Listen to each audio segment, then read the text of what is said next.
Ross Ulbricht, libertario, idealista, emprendedor.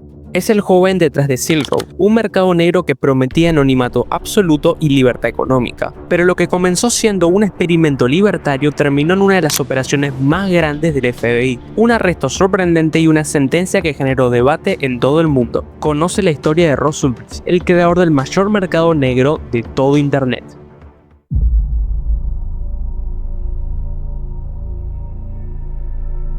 Esta es la historia de Ross William Ulbricht, que nació en la década de los 80 en la ciudad de Austin, estado de Texas. De joven siempre se mostró con un carácter simpático, era un buen estudiante y pasaba su tiempo libre como un Boy Scout. De hecho, en el colegio le iba muy bien, sus notas eran bastante altas, lo que le permitió obtener una beca completa para estudiar física en la Universidad de Texas. Posteriormente, tomó la decisión de mudarse un par de kilómetros al noreste de los Estados Unidos, concretamente a Pensilvania, para poder realizar un máster en ciencias materiales e ingeniería. Ross era bastante fan de la serie de Breaking Bad, estaba siempre en contacto con la ciencia y parecía que su futuro estaba por ese rumbo. Sin embargo, algo comenzó a cambiar dentro del joven. Había decidido explorar con psicodélicos trabajando dentro de un laboratorio, lo que le parecía bastante cansador y agotador, así que se desligó de la ciencia gradualmente. Si algo caracterizó a Ulbricht era su fuerte pensamiento libertario, admiraba mucho a Ludwig von Mises, un economista austríaco que siempre se opuso a la intervención del Estado en la economía, así como también a la intervención en las libertades individuales.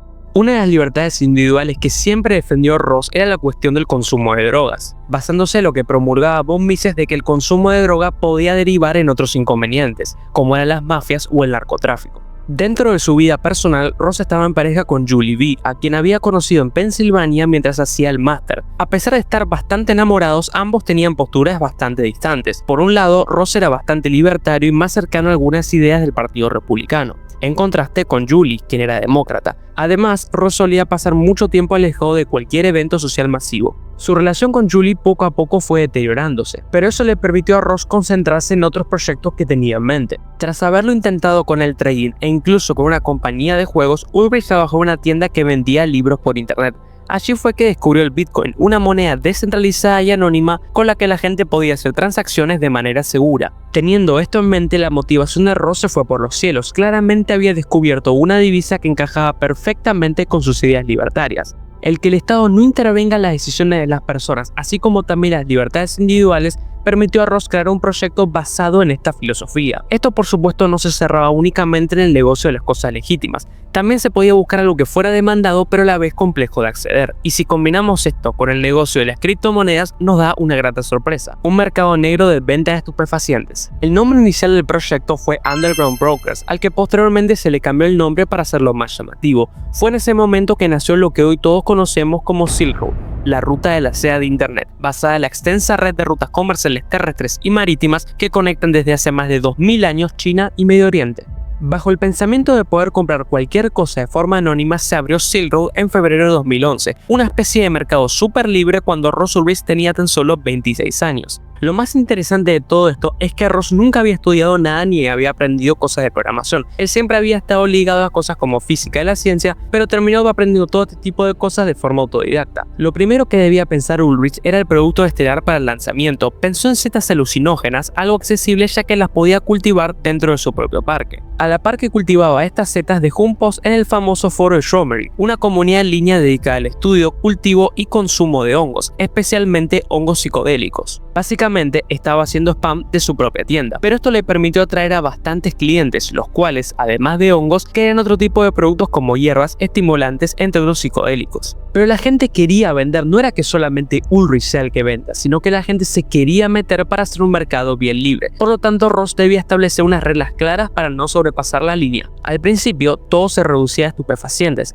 pero luego llegaron otras cosas: servicios, veneno e incluso órganos. Era el momento en el que Ross debía establecer límites, incluso si esto cuestionaba sus propias ideas libertarias. No obstante, tomó la decisión de que si ambas partes estaban de acuerdo con la compra y la venta, no había ningún tipo de problema. Para aclarar las cosas, estableció una serie de reglas y un código de conducta para marcar los límites. Nada de infantil, identidades falsas u objetos robados. Era básicamente el principio de no agresión, una de las banderas que defienden los libertarios. Si bien Ross quería que Silk Road fuese un mercado libre, tenía que establecer estos límites. Obviamente que el liberalismo le proponía abrirse un poco más al mundo, pero tengamos en cuenta que algunos agentes podían estar detrás de este proyecto. En caso de que establezca un paraíso sin reglas, por supuesto que agentes policiales y fuerzas del orden podían estar detrás de él. Tiempo después, su pensamiento fue confirmado rápidamente.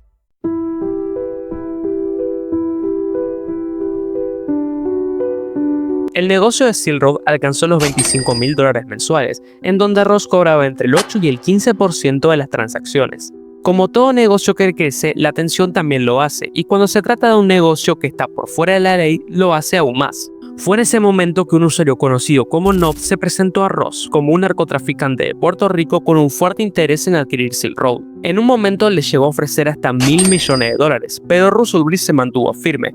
Para él, Silk Road era su vida. Era un emprendimiento que consiguió ser exitoso después de varios fracasos dentro del ámbito legal, por lo que no estaba interesado en venderla a pesar del jugoso precio ofrecido.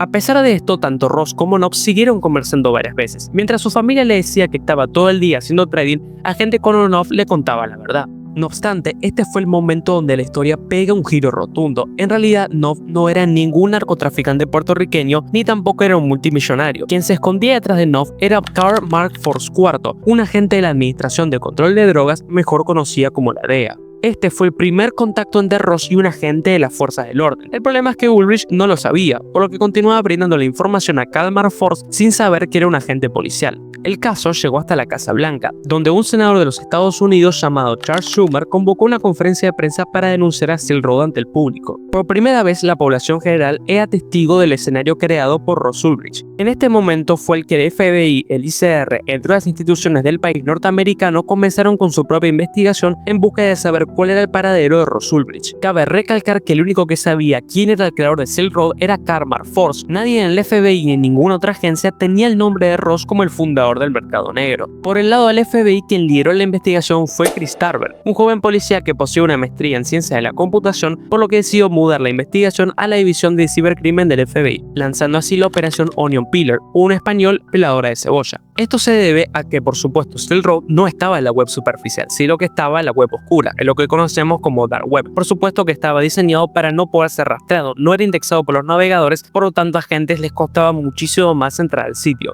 Una de las formas más tradicionales de acceder a la Dark Web es mediante Tor, de Onion Router, o el router cebolla, un proyecto que lleva el anonimato al casi extremo cifrando el tráfico entre los diferentes nodos por donde viaja la información y así mantener enmascaradas las direcciones IP, evitando que el tráfico sea de punto a punto. De este modo, ningún agente externo puede saber cuál fue el punto de partida de la conexión. Esto, por supuesto, para el FBI era un dolor de cabeza. De hecho, la investigación de Silk Road fue la primera vez que involucró una investigación por fuera de la web superficial en la Dark Web, por lo que encontrarse con una dirección IP de Tor en ese tiempo era bastante complejo. Volvemos al escenario de Ross Ulbricht, quien había tomado un rol como un nómada digital viajando por diferentes partes del mundo. Viajó por Australia, Asia, entre otras regiones, pero siempre manteniendo un perfil bajo y evitando actuar de forma extraña. Las funciones dentro de la plataforma aumentaban. La gente ahora podía colocar una descripción e incluso que los propios compradores hicieran sus propias reseñas y valoraciones. Esto con el fin de evitar estafas y castigar productos de mala calidad. Posteriormente decidió regresar a Estados Unidos para reunirse con Julie en un intento de reconciliarse, pero no tuvo mucho éxito y volvieron a separarse. Sabía que su poder dentro de Silk Road debía consolidarse, por lo que buscó un nombre que llamase la atención y que no se llamase simplemente el administrador. Fue entonces que pensó en Dread Pirate Roberts, alias DPR. Este nombre estaba basado en un libro de 1973 conocido como The Princess Bride, donde muchos protagonistas utilizan este nombre como su identidad real a través de una máscara pirata, haciendo referencia a un personaje que puede ser reemplazado sin perder su esencia. La gracia de esta idea es que no podían acusarlo directamente. En caso de que fuera detenido, podían mencionar que el sitio fue vendido anteriormente, por lo tanto el administrador, o en este caso DPR, había cambiado de propietario. En el mientras tanto, el agente Tarbell había avanzado rápidamente con su investigación. Su equipo de cibercrimen lo estaba haciendo muy bien, y tras largos intentos pudieron concretar con la dirección IP que tanto estaban ansiando conseguir. 62 75 246 20 era la dirección IP pública de Silk Road. En este momento era el comienzo del fin para Silk Road.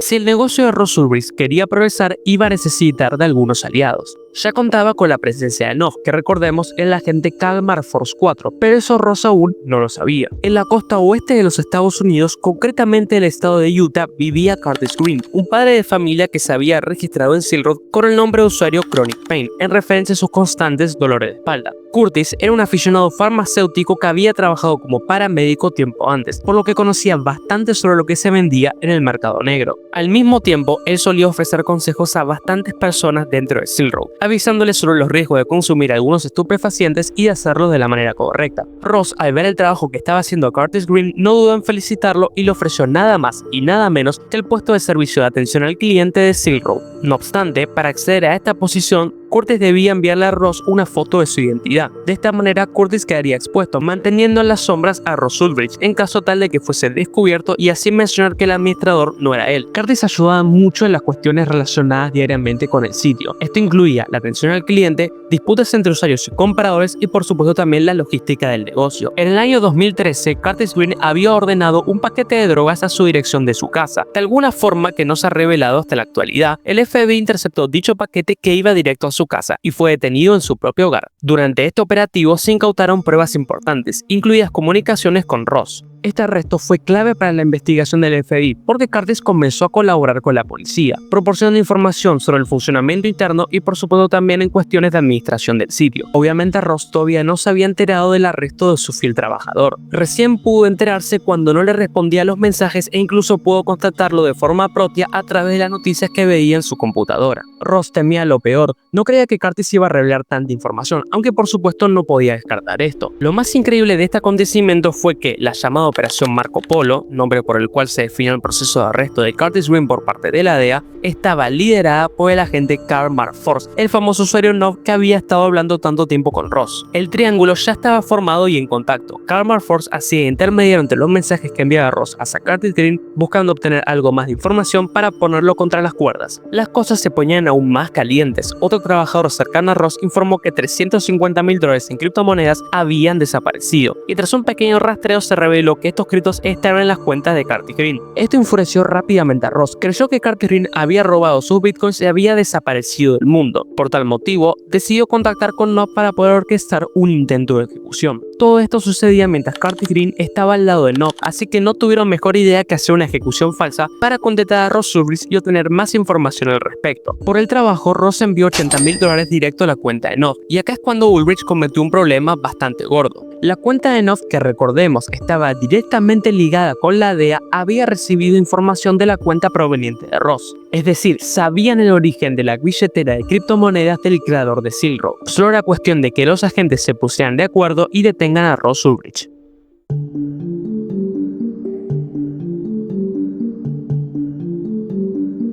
El FBI y las agencias que colaboraban en esta lucha lo tenían bastante claro. Habían estado realizando una investigación bastante contundente que involucraba la detección de direcciones IP, VPN y servidores proxy. El objetivo, dirigirse hacia el Café Luna ubicado en la ciudad de San Francisco. Pero ¿cómo consiguieron llegar a toda esta conclusión de manera relativamente sencilla, teniendo en cuenta que es la primera investigación dentro de la dark web? Para empezar, la dirección IP de Silk Road estaba alojada en un servidor ubicado en Islandia. Allí yacía el Tor Data Center, que a pesar de su nombre no tiene vínculos con la red Tor. Desde ese lugar, el FBI se hizo con una copia de la unidad de almacenamiento que guardaba Silk Road. De este modo se dieron cuenta que dentro de la unidad se encontraba un equipo a nombre de Frosty. El IRS, que es el equivalente a cualquier institución de hacienda en el resto de países del mundo, contaba con la representación de un agente llamado Gary Alford, que también se había sumado a la investigación. Lo cierto es que Alford buscó en Google cuándo fue la primera vez que se había mencionado Silk Road en la web superficial, topándose justamente con la publicación en Jomery y el spam que había dejado Ross. Por obvias razones, el nombre de esa publicación no era el real, sino un nick conocido como Altoid. Posteriormente, Gary Alford encontró el nombre de usuario Altoid en varios foros referidos a búsqueda de trabajo sobre criptomonedas, poniendo como correo electrónico de contacto el de Ross. Pero además de ello, había escrito un artículo en Stack Overflow con el mismo email, aunque en esta ocasión no se comunicó bajo el seudónimo de Altoid sino el de Frosty. Al final, las piezas se encajaban. Quien estaba haciendo spam era Ross Ulbricht, que estaba vinculado por supuesto a sus dos nombres de usuario, Altoid y Frosty. Con esto en mente ya podían confirmar que el creador de Silk Road es Ross Ulbricht, así porque investigaron cuál era el lugar de su última residencia y esta se ubicaba cerca del Café Luna que mencionamos anteriormente. De esta manera, el FBI y otros agentes relacionados designados para esta tarea empacaron y se fueron a dicho establecimiento a esperar que Ross se sitúe en ese café. Afortunadamente para las fuerzas del orden, el plan salió a la perfección. Ross fue distraído para evitar que la sesión fuese cerrada y de este modo un agente del FBI consiguió detener a Ross con el equipo encendido el 1 de octubre de 2013.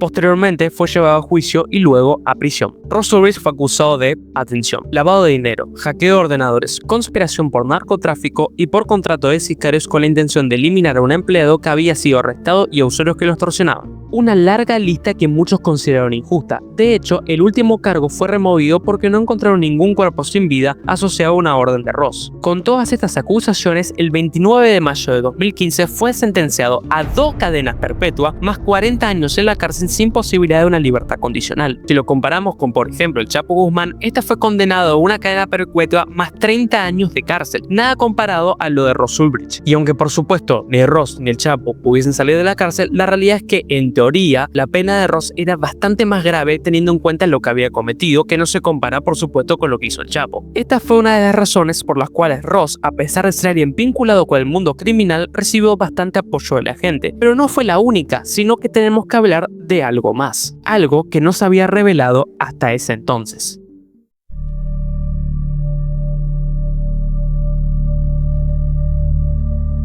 ¿Recuerdan los famosos $350.000 en Bitcoin que fueron supuestamente robados por Curtis Green? Pues bien, en realidad esas criptomonedas no fueron robadas por Curtis Green, sino por el agente Carl Force 4 en colaboración con otro agente secreto llamado Sean Bridges. Al detener a Curtis, Carl Force pudo acceder al equipo que tenía en propiedad Curtis Green. Allí pudo robar el dinero, lo que enturbió aún más el caso, y el apoyo popular comenzó a tornarse del lado de Ross Ulbricht. Tanto Carl Force como Sean Bridges abusaron de su poder para pedirle sobornos a Ross y así conseguir más dinero en criptomonedas a cambio de favores que realmente no tenían mucho sentido. A raíz de esto, la familia de Ross creó un sitio web contando la historia desde su propia perspectiva y brindando apoyo al recién condenado, consiguiendo así que más de 500.000 personas firmen una petición en contra de la corrupción que manchó su caso. Hasta el mismísimo Curtis Green, que fue detenido en parte en culpa de Ross, apoyó la moción creada por la familia y fue partidario de su liberación. Más allá de que Ross fue el creador de Silk Road y la mente pensante, la realidad es que la dura condena, así como estos dos agentes corruptos, hicieron que el caso llegue a los políticos. Y ahí es cuando en 2023, en medio de la campaña para ser elegido presidente de los Estados Unidos, Robert Kennedy Jr., sobrino del expresidente, mencionó que estudiaría el caso de Ross si llega a la presidencia, diciendo que si encontrara que su condena fue elevada, buscaría indultar a Ross.